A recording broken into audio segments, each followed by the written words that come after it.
একটা গল্প মনে পড়ে গেল।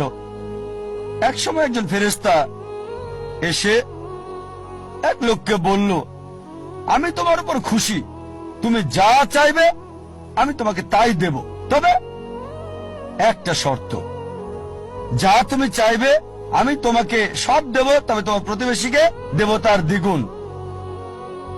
লোকটা বলল, একটা রোলেক্স ঘড়ি আমার চাই। ফেরেশতা তাকে রোলেক্স ঘড়ি দিয়ে দিল। প্রতিবেশী দুটো রোলেক্স ঘড়ি পেল। লোকটি বলল, একটা মার্সিডিজ গাড়ি আমার চাই। ফেরেশতা তাকে মার্সিডিজ গাড়ি দিল। প্রতিবেশীকে দুটো মার্সিডিজ দিল। লোকটি বলল, একটা সুন্দর বড় বাংলো চাই। ফেরেশতা তাকে সুন্দর বড় বাংলো দিল।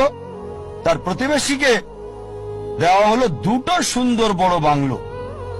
লোকটি পরে বলল, দয়া করে আমার শেষ ইচ্ছাটা তুমি পূরণ করে দাও। কি সেটা? আমার একটা চোখ তুমি নষ্ট করে দাও, যাতে কিছু আমি চোখে না দেখতে পাই।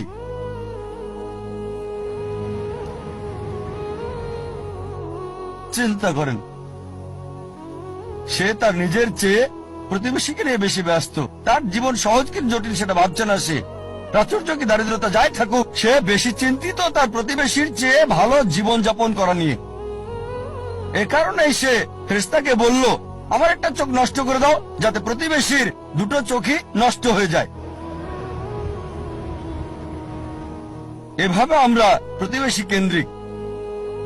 নিজে সুখী কিনা ভাবছে না, দেখতে পারবে কিনা সেটা ব্যাপার না। যেহেতু প্রতিবেশী সম্পূর্ণ অন্ধ হবে, তাই একটা চোখ হারাতে কোনো আপত্তি নাই। প্রতিবেশী কেন্দ্রিক।